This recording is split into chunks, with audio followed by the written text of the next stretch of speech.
E salve, salve, gente boa! Que bom ter você por aqui.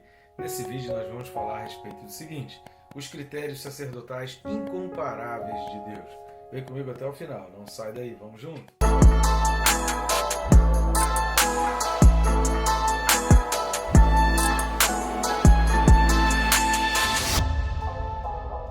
Só não deixe de se inscrever no canal. Está assistindo o vídeo, ainda não está inscrito, é rápido e fácil. Você vai clicar no botão que está aqui embaixo, inscrever-me, pronto. Você já vai estar inscrito e assim você não perde nada no nosso canal. Eu recomendo também clicar no sininho. Clicando no sininho, você é notificado a cada vídeo novo que é colocado por aqui. E dessa forma você se disciplina a estar estudando a palavra. É muito importante estar acompanhando, e a Bíblia diz que o povo peca por falta de conhecimento, e nosso objetivo é estar aqui te ajudando a adquirir o conhecimento das Escrituras. Tá certo? Vamos lá, o texto desse vídeo, Hebreus capítulo 8, versículo de número 4. Hebreus 8, versículo 4 diz assim: Ora, se ele estivesse na terra, nem mesmo sacerdote seria, visto existirem aqueles que oferecem os dons segundo a lei. Glória a Deus por isso, né, querido? A gente tem alguns pontos muito importantes para destacar nesse vídeo, lembrando que nesse capítulo 8 de Hebreus até o versículo 13 está sendo falado sobre aliança e obviamente vai envolver esse aspecto do sacerdócio de Jesus Cristo e essa comparação do sacerdócio de Jesus Cristo em relação ao sacerdócio levítico, né, ou sacerdócio arônico, tanto faz a maneira como você mencionar. Mas é sempre bom a gente lembrar que lá na frente isso vai ser comentado de novo. E tem mais assunto, tem mais alguns pontos importantes para serem comentados lá na frente, então a gente vai voltar a falar desse assunto. Antes, porém, de a gente entrar profundamente nesse versículo e analisar os pontos principais que podemos destacar desse versículo, eu quero pedir a você algumas ajudas suas. Você pode ajudar de várias maneiras, tanto o nosso canal quanto o nosso ministério. Uma delas é fazendo o triplo C, que é curtindo, comentando e compartilhando. Curtindo e comentando, o YouTube tem um algoritmo e ele vai recomendando, indicando esse vídeo para outras pessoas. E compartilhando, você vai além do algoritmo do YouTube e você leva para pessoas que de repente o YouTube nem recomendaria, nem indicaria. E você também pode estar ajudando o nosso canal e também o nosso ministério, clicando aqui na descrição, tem os dois primeiros links. Você pode estar clicando em um dos links ali e escolhendo um ou os dois livros que temos. Eu escrevi 2 livros até agora, já publiquei. Escrito a gente tem mais um, mas publicado tem 2 livros aí que estão aparecendo as capas aqui do lado. Aqui no link você vai ter a sinopse, vai ter a descrição daquilo que o livro está falando, do assunto que o livro está falando. Eu recomendo, é muito interessante, são reflexões muito importantes. Uma faz a reflexão sobre a vida e se a gente realmente se importa com Deus, o outro é mais voltado para a santidade, voltado para entender essas questões de pecado. E eu sugiro e recomendo esses livros, tenho certeza que vai ser bênção na tua vida. Você inclusive vai comprar exemplares para presentear. Você tem em formato digital, em papel, você tem aí na Amazon, que é o principal canal, mas tem também na Hotmart, Mercado Livre, na Shopee. Você pode encontrar os livros aí, tá certo? Então eu conto contigo para que a gente vá cada vez mais longe, alcançando mais e mais pessoas. Primeira coisa que a gente vai destacar nesse versículo 4 é essa expressão: se estivesse na terra. Se ele estivesse na terra, nem mesmo sacerdote seria. Se estivesse na terra, aí surge algumas pessoas para tentar de repente pensar: ué, mas Jesus então não foi na terra? Isso que o autor está dizendo, que Jesus não esteve presente na terra? Não é nada disso. Lembrando que isso aqui foi escrito depois que Jesus subiu aos céus, e o que esse autor vem trazer não tem nada a ver com relação ao que Jesus não passou pela terra, ou que Jesus não viveu nesse mundo, mas o parâmetro de escolha do sumo sacerdote. O ministério de Jesus na terra, ele durou pouco tempo, é importante a gente entender isso, ele durou muito pouco tempo. O ministério mesmo de Jesus durou ali 3 anos, ele foi alçado ao ministério, depois ali do batismo de João, com 30 anos, ele morreu então aos 33 anos. O ministério dele durou 3 anos, mas mesmo que tivesse durado mais tempo, ele não seria escolhido, não entraria no sacerdócio por não pertencer à tribo de Levi, que é o que a gente vai falar no próximo ponto. Mas é importante a gente entender isso, porque de maneira nenhuma o autor está questionando o fato da existência do Jesus histórico. O autor não está colocando em xeque que Jesus não tenha existido ou que nada daquilo que a gente realmente crê tenha existido. Pelo contrário, você vai ver muitos e muitos outros textos, nesse capítulo 8, no 9, no 10, e assim também no 11 e no 12, que vão acompanhar e que vão deixar bem claro o fato da existência de Jesus. E, obviamente, tudo aquilo que o autor já falou, principalmente nos capítulos 1 e 2. O capítulo 1, então, é fantástico, que ele vai traçando e dizendo para nós ali todo o significado da vida de Jesus e da obra de Jesus. O segundo ponto, que o autor, depois de falar se ele estivesse na terra, ele fala nem mesmo sacerdote seria. Embora Jesus também tivesse o sangue de Arão na veia, nós já falamos sobre isso em outros textos, quando você vai olhar a genealogia de Jesus no Evangelho de Mateus, os evangelhos faziam questão de enfatizar, e principalmente Mateus, mostrando ali aquele Jesus como rei, ele fazia questão de puxar essa linhagem de Jesus da tribo de Judá. Então ele foi muito enfático da tribo de Judá.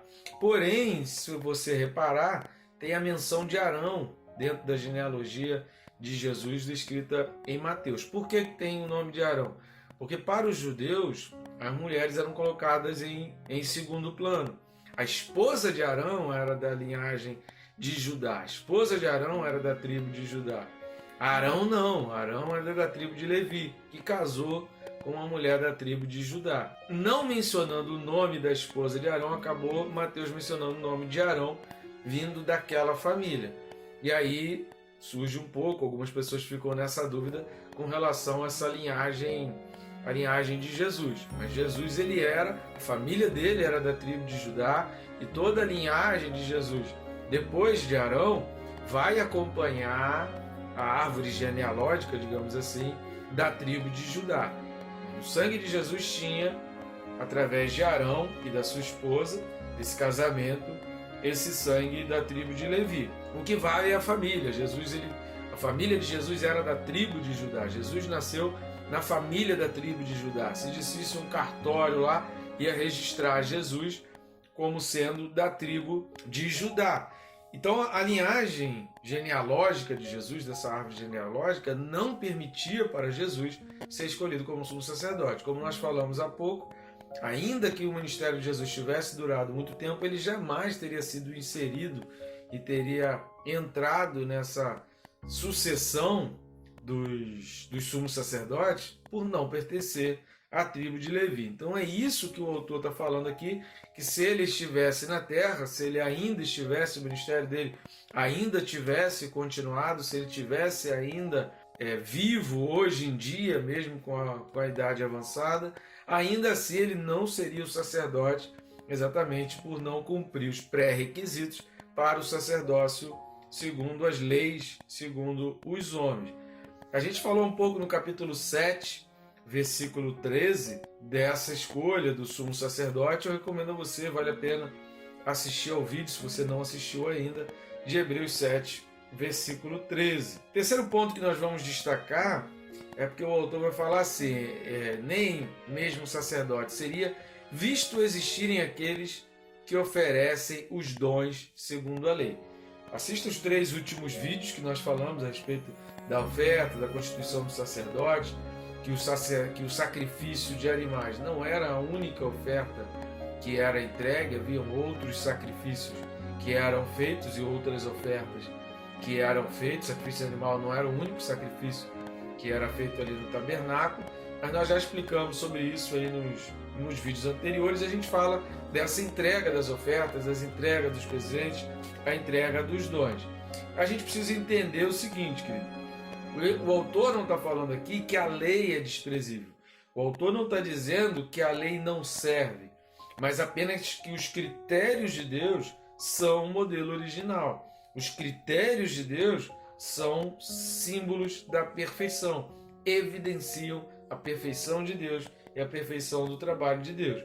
O sacerdócio da lei era uma cópia, a gente vai voltar a falar sobre isso No próximo vídeo a gente vai falar também sobre isso no capítulo 10, versículo 1, a respeito de sombra. O sacerdócio levítico, o sacerdócio segundo Moisés, era uma sombra daquilo que é perfeito, que é o sacerdócio de Jesus Cristo. Todas as figuras e todos os simbolismos, todos os propósitos e princípios inerentes ao sacerdócio levítico apontavam para Jesus. Tinham a sua imperfeição, tinham as suas incorreções, mas era uma maneira de mostrar como seria esse sacerdócio que está no céu, esse sacerdócio de Jesus Cristo. O sacerdócio da lei era uma cópia, sombra do sacerdócio de Jesus.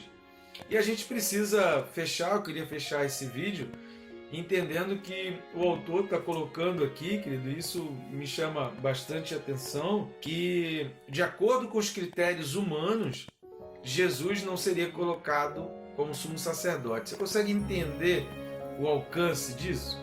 De acordo com os critérios humanos, querido, Davi, o rei Davi, hoje não seria nem pastor de muitas igrejas aí.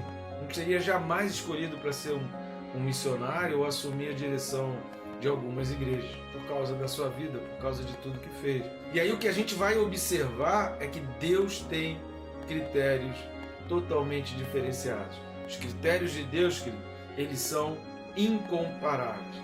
Por isso me chamou muita atenção esse texto e eu quero deixar para você essa mensagem. Talvez tenha existido coisas na tua vida, no teu passado, na tua vida até aqui, você está se entregando a Jesus, você quer realmente uma vida nova com Jesus, mas você não se sente adequado, você não se sente que preencha os requisitos, de repente, para alguma atividade, para alguma função, para algo na obra do Senhor. Deixa eu te falar uma coisa muito importante que esse texto vai revelar para nós. Pelos critérios humanos, nem Jesus seria considerado o sumo sacerdote. Glória a Deus, querido, porque é Deus quem levanta. Então não se esqueça, querido, Deus está vendo o teu coração, Deus está vendo o teu esforço. Quando Samuel foi escolher e Deus designou para ir à casa de Jessé para ungir o rei, a instrução de Deus era só ir à casa de Jessé. Jessé mostra então todos os filhos, os hábeis, os atletas, os soldados, os guerrilheiros, os homens fortes, os belos, os bonitos. E Deus fala para Samuel assim, olha, eu não vejo como vê o homem, eu vejo o coração, não é nenhum desses. Samuel fica assim, mas não é possível, são todos os filhos. Aí Samuel então faz aquela pergunta, ele poderia ter ido embora, mas ele faz a pergunta, tem certeza que todos os teus filhos estão aqui? E aí quando menciona Davi, que Samuel chega diante de Davi, ele reconhece em Davi o futuro rei e ele faz ali a unção de Davi como rei de Israel. Então, confie nos critérios de Deus, confie que Deus está te olhando, confie que a obra de Deus na tua vida é maior do que você possa imaginar e que os critérios de Deus, eles são incomparáveis. Às vezes o homem, não é que o homem esteja errado, não é que as pessoas estejam erradas, eles estão tentando acertar, mas mesmo tentando acertar as imperfeições dos critérios humanos, ela jamais, por mais que queira ser uma cópia, por mais que queira entrar a fundo no modelo divino, nunca vai chegar ao modelo divino e nunca vai chegar ao coração de Deus. Deus, ele faz muitas surpresas, assim como fez com a escolha de Davi, assim como fez com o sacerdócio de Jesus Cristo. Que Deus te abençoe, rica e abundantemente.